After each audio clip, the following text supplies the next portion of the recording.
counterparts across the border about this matter, and they have reached some agreements. But you know, by the time these solutions, it is 3 months, 4, 5, 6 down the road, and our traders actually are losing. Different legislators have come out and shared their views on what has to be done to the member states that have gone ahead to violate the treaty agreements. Various organs of the community, starting from the summit to the council and even the East African Legislative Assembly, must stand firm on the question of sanctions on countries that do not obey the position that has been agreed upon at the community level. Those who abrogate, those who do to the contrary of what has been, must be sanctioned. Sanction must be brought forward against those countries that do not commit their governments and their institutions to follow what the East African Community organs or institutions have agreed upon. The measures I've seen other countries within the East African Community take is to reciprocate. You know, you charge me an illegal levy on goods that for sure are outside, are supposed to be moving free. You know, the common market gives that right of free movement of goods and services. Now, when you charge that levy, it is illegal, you know. So when you do something illegal, there's no negotiation about that. So that's what I'm encouraging our ministers also to recognize that, you know, what they are doing is illegal, and we can actually also reciprocate. Those who are not ready, those who are ready should form maybe a sanction against the other that they are not ready and they are not willing to enjoy the benefits of the partner states. To accelerate economic growth and development, it means that the East African Community partner states have to maintain a liberal stance towards the 4 freedoms of movement of all the factors of production and 2 rights between themselves. These freedoms and rights include free movement of goods, free movement of persons, free movement of labor and workers, right to establishment, right to residence, free movement of services, free movement of capital. Monica Nabyonga, Smart 24 TV, Business Today. All right, now let's talk Kenya decides 2022. As Kenya's 9th August national elections draw closer, anxiety is growing in Uganda's business community over any likely chaos that could disrupt flow of goods at Mombasa port. It handles more than 85% of the country's imports and exports. Traders have told the Africa Report that they may turn to Dar es Salaam port, which the Tanzanian government has been pushing as a viable and cheaper alternative. How this will affect the Ugandan business is a question of time, and Ronan Ahabwe has more in this report. President Uhuru Kenyatta is yet to finish his 2nd term and hand over to a new leader. The presidential election pits veteran opposition leader Raila Odinga, who has Kenyatta's backing, against William Ruto, the deputy president. Any disruptions on the flow of Uganda's import and export cargo can easily send landlocked Uganda into a full-blown economic crisis. Within matters of days, there is a precedent to that. In 2007-2008, Kenya had to deal with a bloody and divisive election. Its ugly scenes disrupted businesses in most of the region, with Uganda bearing the biggest brunt. Logistics being the backbone of trade, with the election fever picking up momentum, the private sector leadership in Uganda is advising their members to route their shipments through Tanzania's ports until the spoils from the August 9 poll are peacefully apportioned. Kenya, bordering Uganda to the east, is a key transit route for both imports and exports, as 85% of the inboard and outboard cargo is transported through the port of Mombasa. Work on mechanisms that can help us get alternative routes to the sea. And in April, we had an engagement with the government of Tanzania, and most especially the Dar es Salaam port, together with the Tanzania Revenue Authority and the other agencies that move goods from the port to Uganda. Now, we agreed on a number of things, and good enough, a number of those things have started being handled. For instance, the expense that we're incurring to bring goods through Dar es Salaam to Uganda, that was removed. It is a bit cheaper today. The second thing, that Uganda Railways Corporation has already established a very good route through Dar es Salaam goods come by train up to Mwanza, and then they are brought by sea up to Port Bell and Jinja. And they have assured us that within 5 days they can turn over, they can bring the goods within that time. Because you can't risk moving goods, you can't predict what is on the road. And we can't get assurance easily that there will be no chaos. Yes, so instead of seeing the same thing we saw in 2007, it simply means we will hold work until the situation is calm. The shift could be a great challenge to Uganda's pockets. That's why most Ugandans consider the Northern Corridor. Which is the Northern Corridor, transits about 85% of the cargo that comes to Uganda. So it's the port that brings in cargo and also takes back cargo. Why? Because it is cheaper than the Central Corridor, which is through the Dar es Salaam port. And also the distance. Through the Northern Corridor, we take about 1,200, we are talking about 1,200 kilometers, while through the Central Corridor, we are talking about around 1,700 kilometers to Kampala. And looking at the cost also, there's a difference of $1,850 between the Northern Corridor and the Southern Corridor. That is why you'll find most Ugandans prefer taking the Northern route. Smart24 tried to reach out to the Kenyan Port Authority for some answers, but it was in vain. Could this signal more crisis? However, Kampala City Traders Association advises traders to be careful while they monitor the situation. To call upon Ugandans, for starters, that between the 7th, in fact from the 6th, they shouldn't allow their cargo to leave the port of Mombasa unless we have assurance of security from the government of Kenya. Secondly, we would have loved to see that cargo being escorted by the convoy. However, we cannot have enough manpower from the side of Kenya, since there will be spread thin with protecting the citizens during the election times. And in this case, we can only hope that KPA can securely keep the goods and containers of cargo in the port of Dar es Salaam, the port of Mombasa, from the 6th, because the election day is 8th, 9th. So from the 5th, we can only think about keeping cargo in the port, other than letting it travel on the road without enough security. The impact and effect of that election, it always takes, it always takes like over 1 month or 2 months to normalize after any kind of elections, not only in Kenya but other countries as well. So being a transit country, we need to try to trade carefully, very cautiously, not to disrupt. He adds that any loss in this value chain is vital as it affects the end user. What might happen afterwards, even if you lose 1,000 US dollars, it means a lot, especially amid the challenges of recent times. The Northern Corridor is shorter and less costly compared to ferrying goods through Dar es Salaam. But instead of losing properties and cargo and taking over a decade trying to be compensated, importers and exporters are better off using the Central Corridor until the electoral process in Kenya is done. Even so, the longer the cargo stays at the port, the more costs incurred. Rona Nahabwe, Business Today, Smart24 TV. All right, now let's talk health in Uganda as a business in pharmaceuticals. Starting a pharmacy can be a rewarding venture that offers you independence and the chance to build something of your own. It is true that starting one from scratch is typically faster and less expensive than buying an existing pharmacy. Today, we examine the pharmaceutical business in Uganda in regards to requirement and challenges. Joan Nabukalu reports.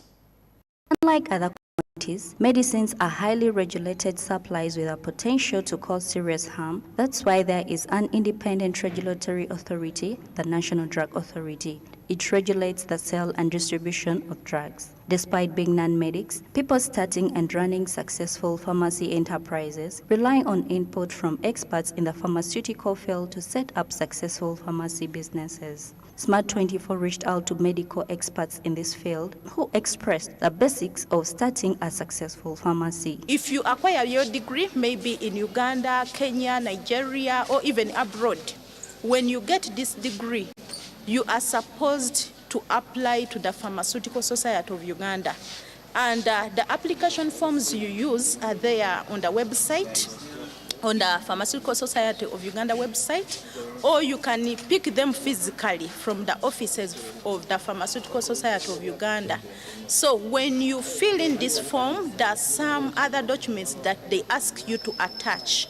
And these documents include your degree certificate, they include your S6 results, the advanced sleep result, and then they include your O-level certificate, they include your P7 certificate, they include your admission letter to the university. So the students still there, make sure you do not throw away that admission letter. Pharmacy startup costs can vary based on location, inventory, staffing costs, and many other factors. It can be a rewarding venture that offers you independency and a chance to build something of your own. I'm looking at a starting cost for a good pharmacy at 500 million Uganda shillings. Oh yes, at 500 million Uganda shillings. And the stocking, of course, is also another aspect. So it's a very, very expensive procedure. Then it depends on, as you cut, you probably can cut your cloth according to you can cut your coat according to the cloth you have.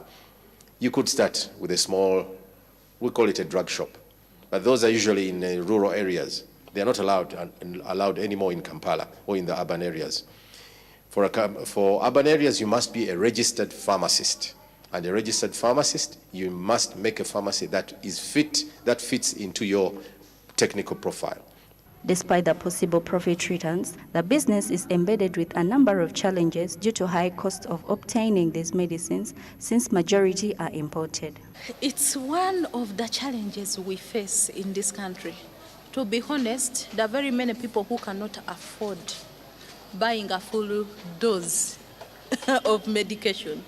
And then there are some people who are so poor. It's like a catch-22 for us. As much as I would want you to buy the full dose and take it at a go for compliance reasons, some people will say, I can afford to buy it in 2 doses, in 2 halves, or I will buy a daily dose every day until when I finish. And to be honest, that's what they can afford. Now, if you're in our shoes, what do you do? If only government subsidized some of the taxes on the medicines import, probably it would be more affordable to the people. Our medicines don't come from the national medical stores, because for most of the government facilities and what they call private not-for-profit hospitals or health facilities, they get their medicines from the national medical stores, which are subsidized by government. But for us, we buy our medicines directly from the wholesalers who import it directly into the country. So ours tend to be more expensive than those from the national medical stores. It's all because of the taxation aspect. Uganda has about 786 wholesale pharmacies, 1,557 retail pharmacies licensed by the National Drug Authority. Joan Nabukalu, Smart24 Business Today. All right, Joan Nabukalu with that report. Moving on, we look at the micro, small and medium-sized enterprises economic revolution. The African Continental Free Trade Area aims at creating a single continental market for goods and services, as well as a customs union with free movement of capital and persons. It is expected to cover a market of more than 1.2 billion people on the continent, including a growing middle class and a combined gross domestic product of more than $3.4 billion. Small and medium-sized enterprises have been urged to incorporate themselves with the African Continental Free Trade Area so as to boost the economy. Naomi Mutumba has more. Civil society organizations have come up with ideas to enable micro and small medium enterprises to join the Africa Continental Free Trade Area. Speaking to the MSMEs, Herbert Kafero, the Programs and Communications Manager CIATIN, indicates that many of the SMEs have not been able to produce goods that suit the African market. They need to make their voices heard in these negotiations. They need to make their voices heard to the end that their issues are incorporated in the final outcomes of those protocols. But majority of them are not even aware of the AfCFTA. And the bigger challenge to this is away from the Africa-wide market, targeting the 1.2 billion people. Domestically, our MSMEs are not competitive. In fact, there is low utilization of domestic, regional, and international markets. Last year, UNBS released findings that 54% of products on the Ugandan market are substandard.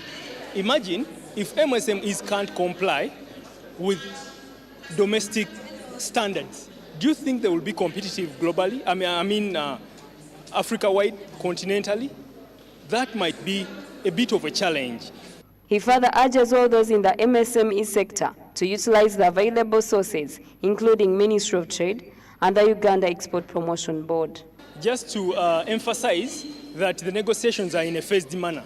So phase 1 was completed, although there are still some issues on the protocol on trade in goods and trade in services. Phase 2 is on with the protocol on intellectual property rights, protocol on investment, and protocol on competition. Those protocols have far-reaching implications because, as they are discussed and negotiated under the framework of the AfCFTA, that there is a path to recovery from COVID-19. It's true that they have been buffeted by the pandemic over the last 2 years, but you cannot spend the next 1 or 2 years whining. Yes, the challenges are real, the challenges of access to finance, the challenges of access to markets, all these challenges are real. But how can we as a federation help handhold these businesses onto the road to recovery? This package that government put in place. And of course, there was also deferral of pay as you earn. But those were, some of them were temporary. They were in the immediate to cushion MSMEs and to enhance their liquidity. But we'll need long-term structure changes and reforms that can help MSMEs survive and also, of course, exist to contribute to revenue. Once fully implemented, the African Continental Free Trade Area will be the world's largest free trade area, connecting 1.3 billion consumers across 54 countries in a single market for goods and services. The United Nations Conference on Trade and Development estimates that the Africa Continental Free Trade Area could boost intra-African trade, which is currently low, with only 14.4% of all African exports remaining on the continent, by about 33%, and reduce the continent's trade deficit with the rest of the world by 51%. Naomi Mtumba, Business Today, Smart 24. Our next report takes us to accelerating productivity in business. The government of Uganda, through the Secretariat of Science, Technology and Innovation with the Uganda Manufacturers Association, has embarked on supporting infrastructure innovations to add value to local markets, to local minerals rather, and our exports. When you look at this, Minister Monica Musenero, speaking at the 28th International Trade Affairs at the Uma Showground, reveals that the sponsor will accelerate productivity. This and more, as Samuel Kiribunda reports. To acceleration, we are working with innovators on various innovations. There are some, I'm not sure we have market-ready ones, market-ready to replace the handheld, but there is a lot of research going on that. Maybe not in this year, but we will be able to showcase next year. We are working on a lot of tools that will help productivity acceleration, will help people in preservation, harvesting, storage, transportation. So we have these innovations which are coming up. And as soon as they are market ready, we'll interact with these manufacturers behind the scene, but we'll not bring them to UMA until they are market ready. Because we want to showcase, you remember, because it is Ugandan, it is high quality. you shouldn't choose something else when you have seen made in Uganda. So we have innovated productivity acceleration tools. And the tools we'll be showcasing here are market ready. They are not the prototypes. We will be bringing market ready. We will be bringing to showcase products that we hope to replace imports on our markets, on our shelves, of equivalent or better quality, but at a lower cost. And then we have the export targeted STI. We anticipate that we are going to have a lot of people, international here, that will wish to have access to some of our products. So this is the reason why we decided actually to sponsor, to bring out science technology, to stop being a mystery to many Ugandans. Many people, when we talk about something, they really don't believe that is happening in Uganda. So we are bringing it for you to build your confidence. We are building to build partnerships for manufacturing, for growth, for expansion, for introduction of new. And where UMA will help us to put a right policy on the place whereby the investor who has invested heavily in the country, they can be benefited. Rather than giving the chance to other people who are not even have a capacity to produce, they should find out and identify the big manufacturing company like Tambo Steel and how can they support us. The company which directly, indirectly support 4,000 plus employment and also generating still keep continuing generating. So I think, yes, the government should look on that one, which we are very thankful to the government where we have reached today. It was not because, it is all support of UMA and our various ministries who are supporting us. I would like to hear thanks to our ED UMA and chairman who has supported us very well in this one. Business Today will continue after the break. Stick around. Good evening.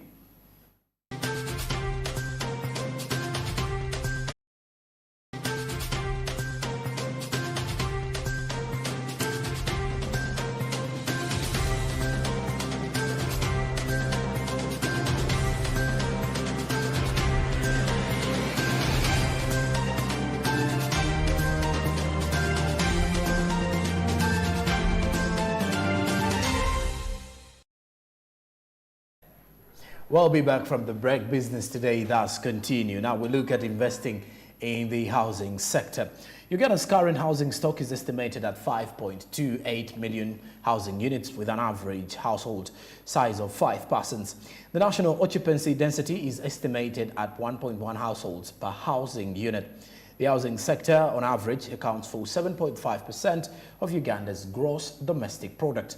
Housing is an investment that cuts across both urban and rural areas. Martha Nisema reports. Speaking to Kayanga Dev, the acting director for housing in the Ministry of Land, Housing and Urban Development, in an exclusive interview with Smart 24 TV, he underscored that several investors have come in, especially in real estate and high-rise apartments and condominiums. Properties are empty. It means that you are not generating funds, or it means businesses are not booming, and therefore your taxable income is limited. And of course, these are some of the things as a minister we discuss, but also we discuss with finance, we discuss with the revenue authority. Of course, the revenue authority implements, but what are some of the incentives that we can be able to give? Maybe some holidays to this, to ensure that they become vibrant. Because if they become vibrant, even if you miss the tax today, you may be able to tax more tomorrow. But sometimes, also, when you're investing, especially in the housing sector, it is important you carry out research and you do targeted investment. We are aware of some of the high-end properties that are vacant, but the middle and lower middle and the low income segments, there's a high demand. Actually, the deficit I'm talking of is not in the upper end housing segment. It is actually in the lower and the lower middle segment. So it is important that you don't simply invest in housing because you have talked of a deficit, but invest in the right segment of the population.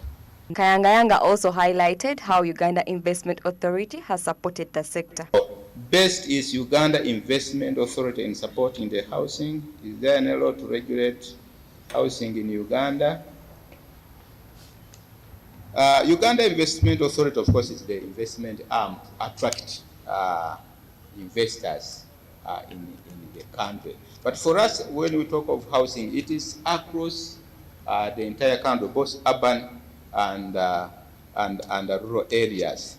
Yes, Uganda investment attracts, but most likely you may be seeing investors in the industrial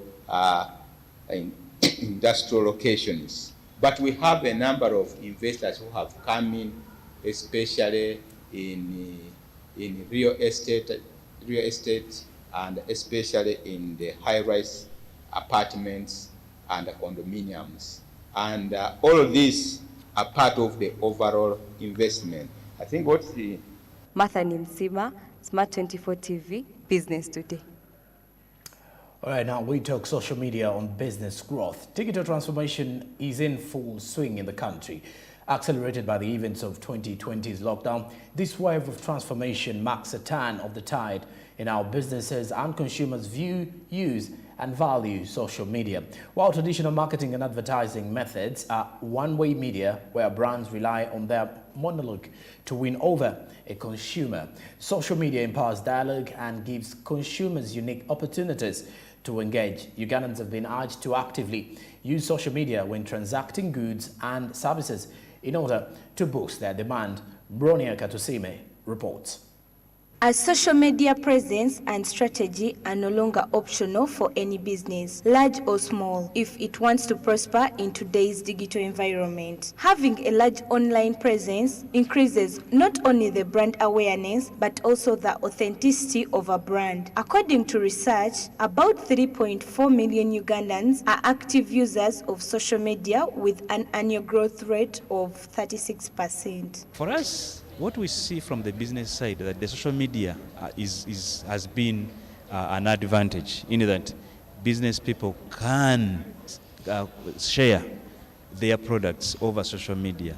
You can put your products on Facebook, you can put your products on WhatsApp, and then consumers and customers can see them. They can even order those particular products using ICT-enabled services. So it is an advantage to the business community. So we would request that you utilize it, most especially during this time when the cost of products is very high, rent is high, and all things are high. So you could use the social media to reach your customers instead of waiting for them in your shop. In the world of today, social media is a form of dissemination of information. So when you have social media, the business community is able to put out what information they would like to share with the people, and also can be very interactive. Social media helps to bridge the gap, because you can share opportunities about, we have this business summit, we have this opportunity between Uganda and its countries that it's cooperating with.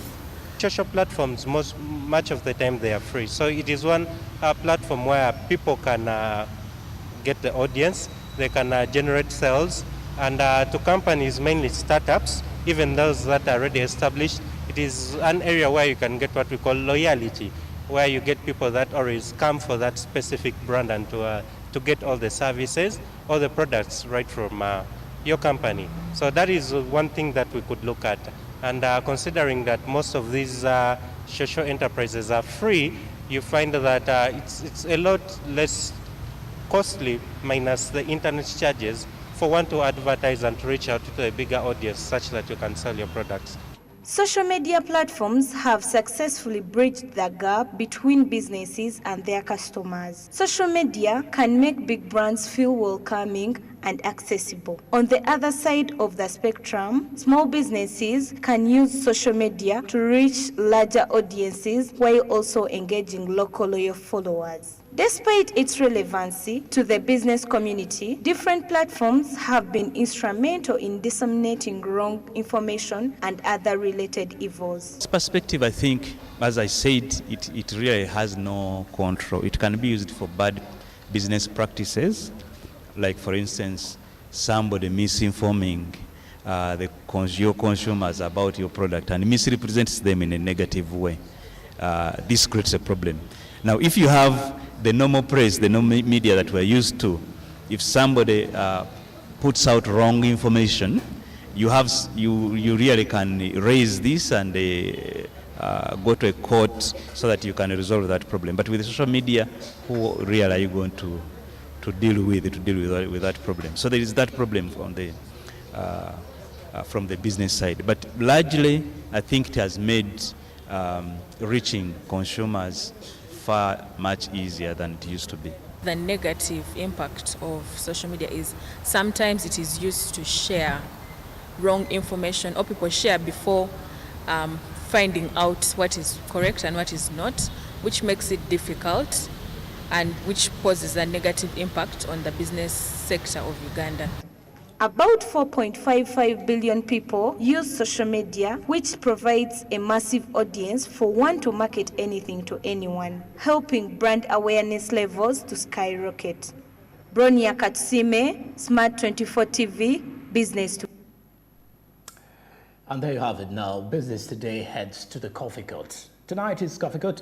We head to Nakawa at the Uganda Revenue Authority to discuss more with Fred Makubia. Good evening.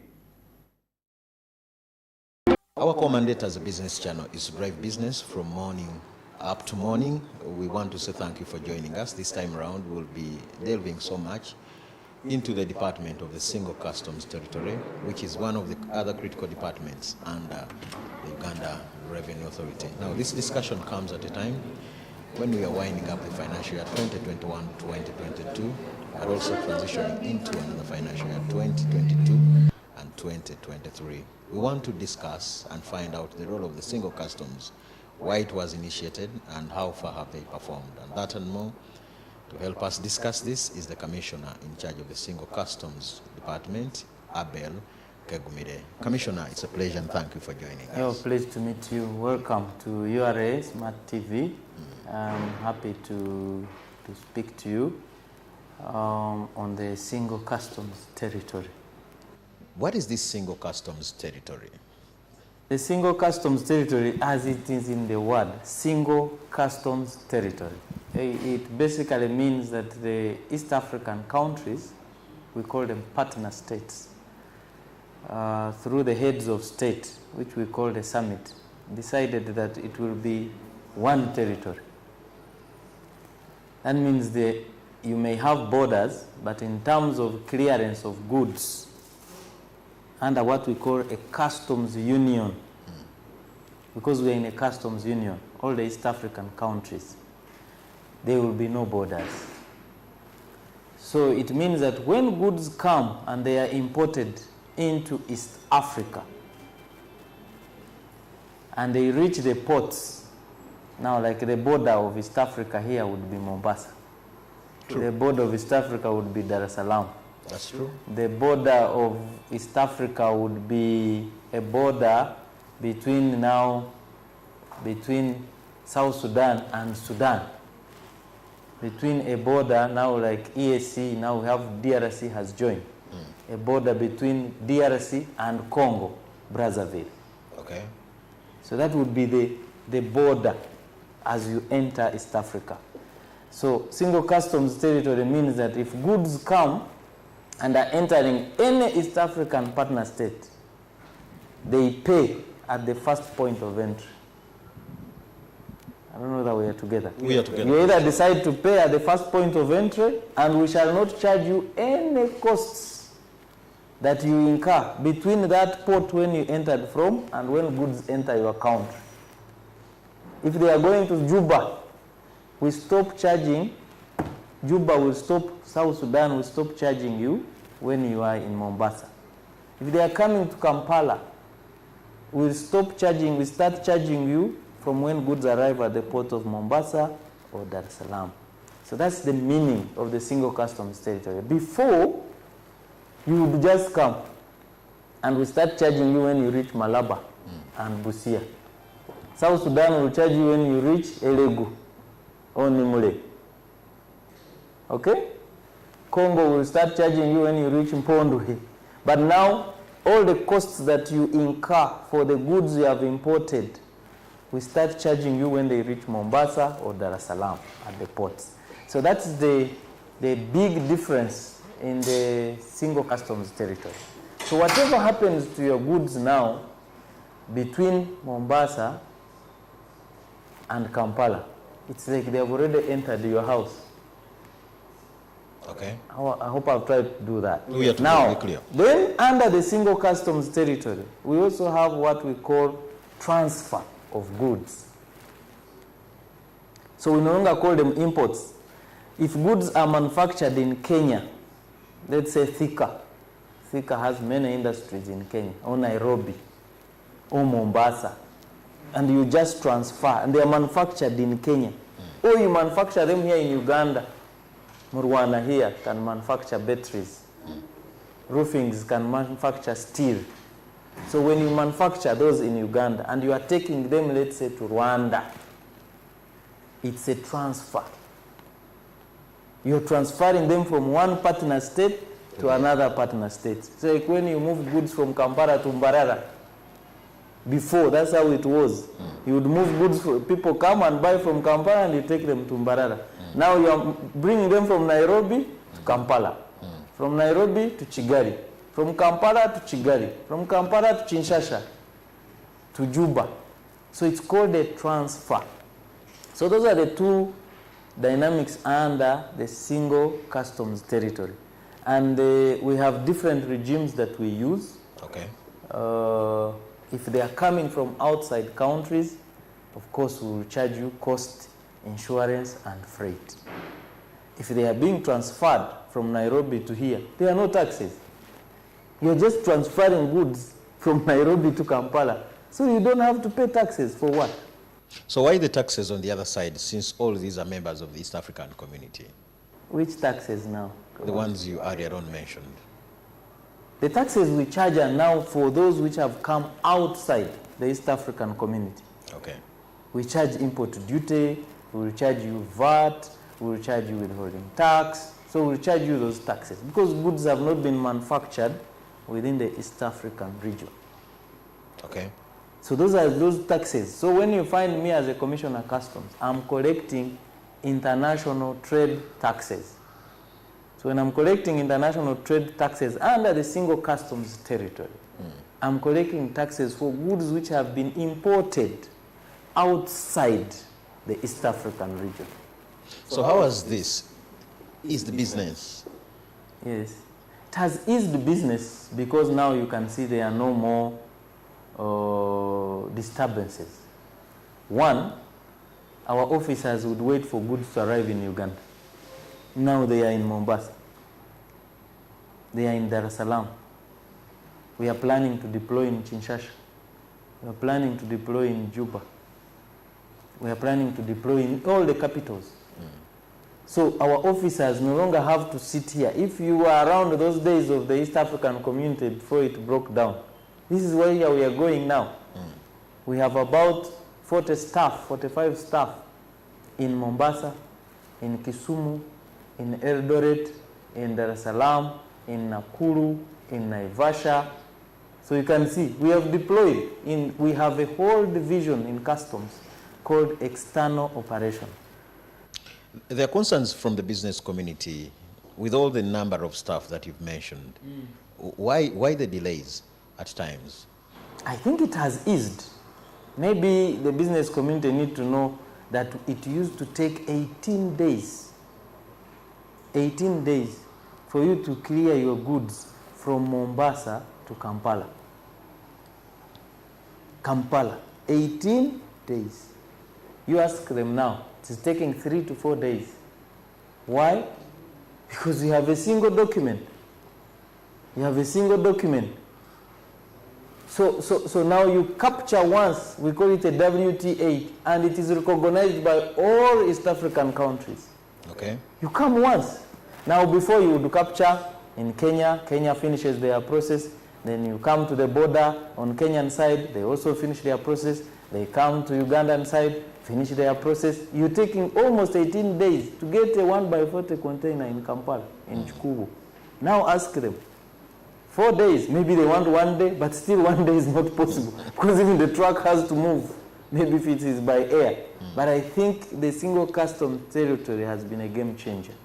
It's been a game changer on sharing information. It's been a game changer in integrating our systems now. Our SCUDA system reads the Kenyan system, the Tanzanian system called TANSYS. So we work like in the same system. Commissioner, talk to us about the barriers. Barriers. From your side and then from our side as the business community. I think the barriers, of course, for me as we are trying to remove all the bottlenecks along the supply chain as Uganda Revenue Authority. Okay.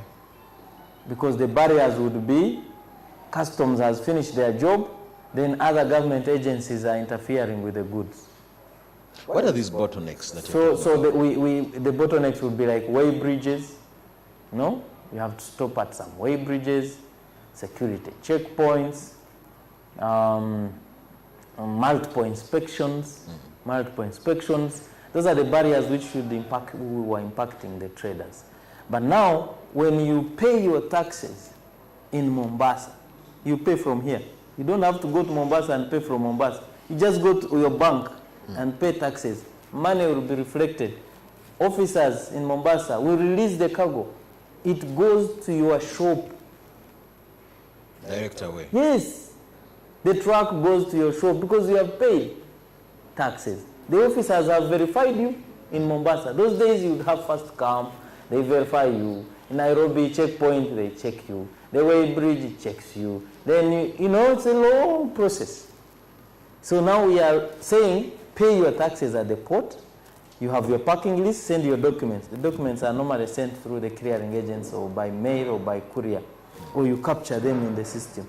Our officers will see them from there. You don't have to go there even.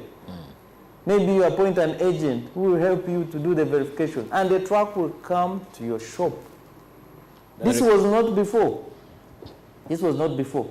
When you reach the border, let's say Malaba and Busia, because we have what post-entry verification. If they have verified your consignment, the Kenyan officers, let me use the example of Busia and Malaba. We have what we call a one-stop border post. And has it worked anyway? Yes, ask them. A one-stop border post means that Kenyan officers, Kenya Revenue Authority officers, are seated on the Ugandan side. Kenyan immigration officers are seated on Uganda side. Are we together? We are together, Commissioner. So when they are handling a consignment, when it comes, or the driver who is driving the truck, they handle you once. You come, drive into Uganda. You don't remain in Kenya. You drive into Uganda. Kenyan officers handle you. Ugandan officers handle you. You go. But unlike before, before you first stop in Kenya, before the one-stop border post, Kenya formalities, agriculture, UN, KEBS, KRA, everyone interested first finishes. You spend there like 5 days. They are working on you. Then you cross like how many meters? 500 meters. Then Ugandan officers also start. That has been solved. That has been solved. You pack once.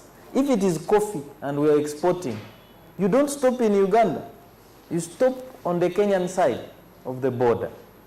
And our Ugandan officer will be there, hands over to the Kenyan officers. They also handle. You proceed to Mombasa.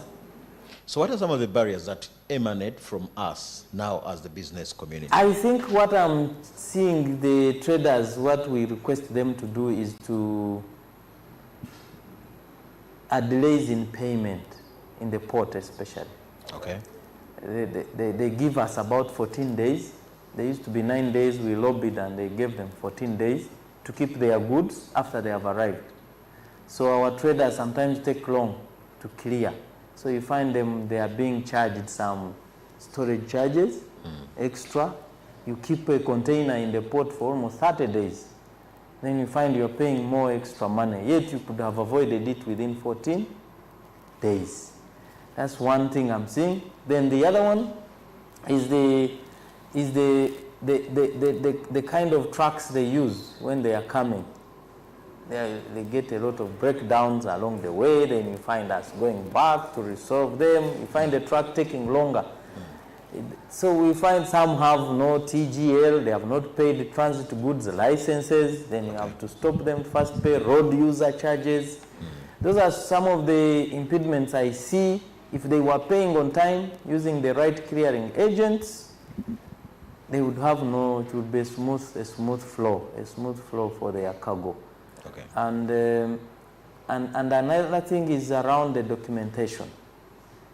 From the business side? Yes. We still want, if you are not compliant, you will have a challenge in this system. Because we will detect. They want to, sorry to say, not all of the traders. There are those who are still bent on falsifying documents. So they go online and attach wrong documents. Then when they detect them there in Mombasa, they query them too much. So there is a bit of delay because of the wrong documents that you attach. But if you are attaching genuine documents, then you would have no issue. Do issues of tax evasion still exist? Tax evasion?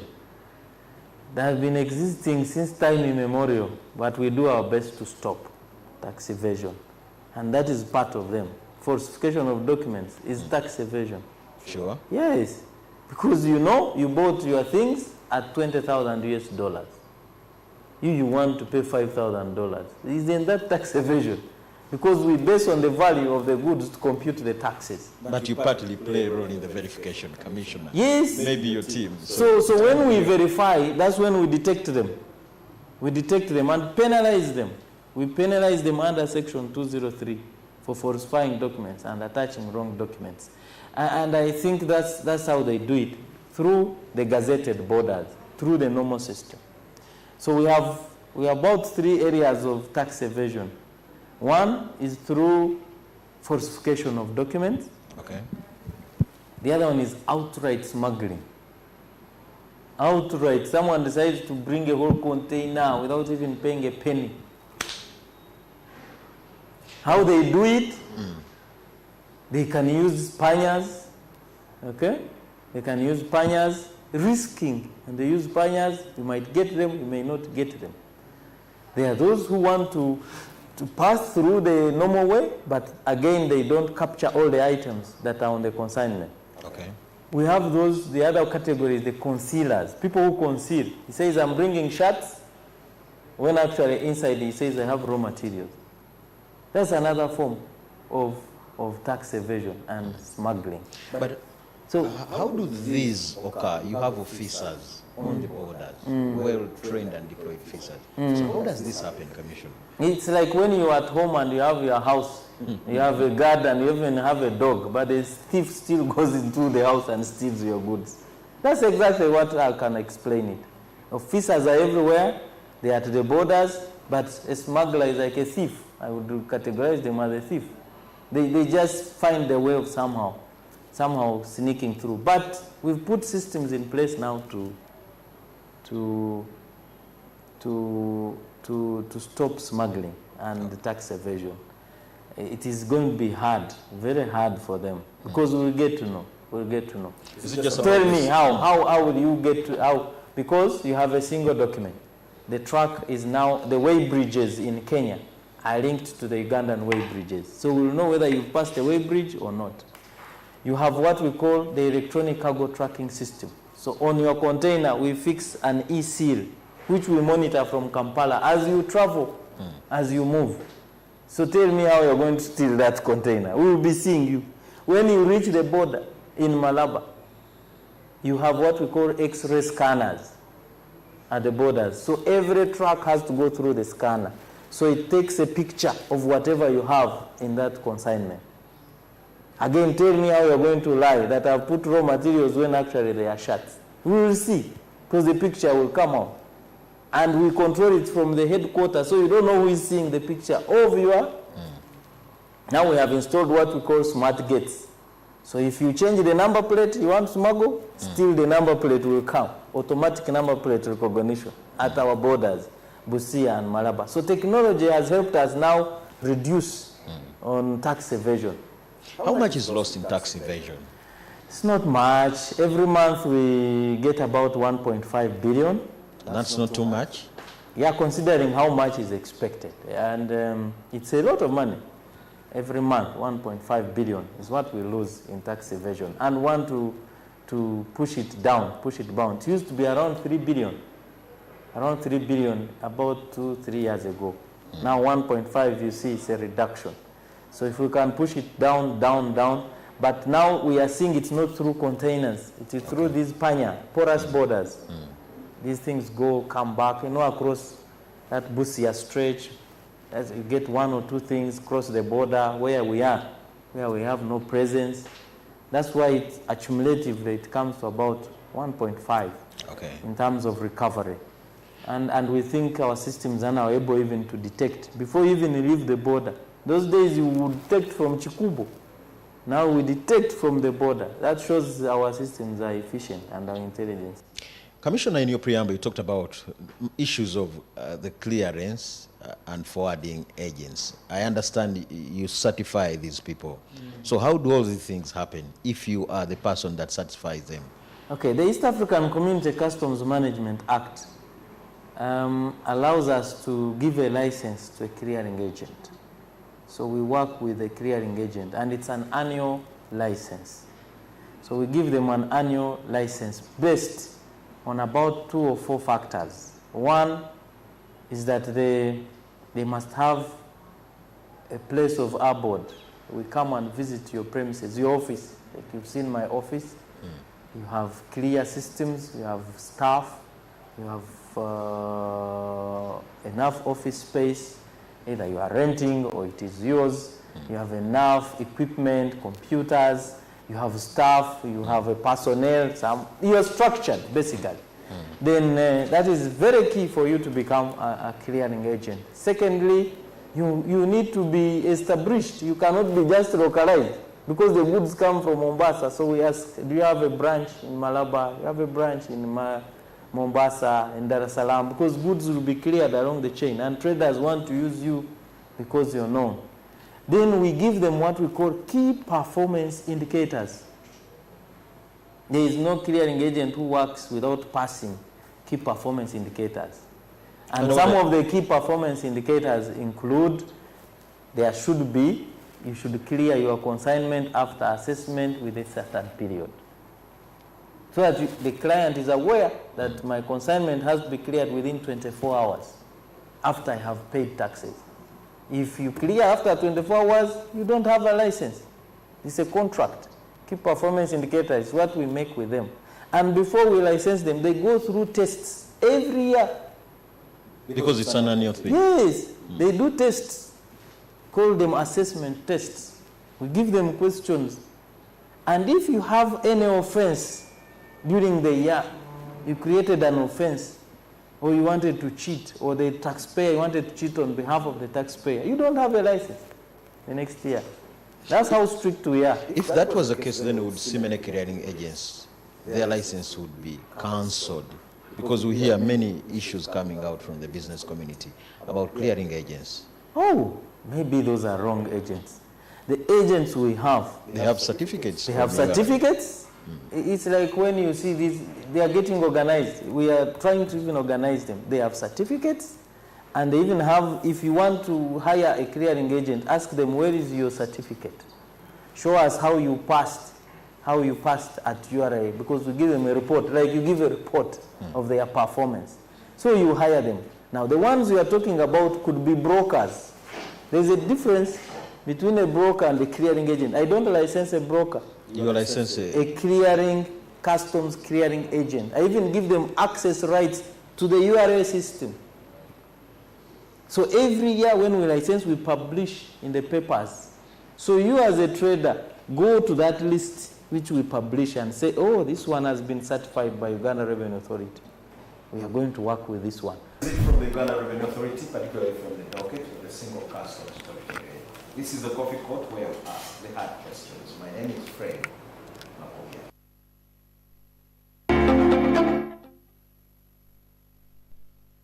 Our top stories.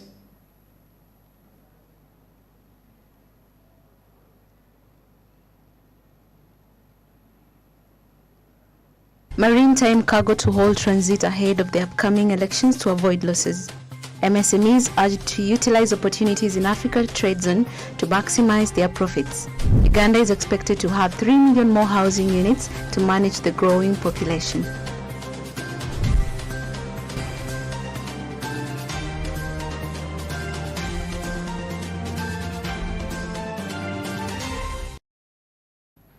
Thank you very much for being part of business today. It is Thursday.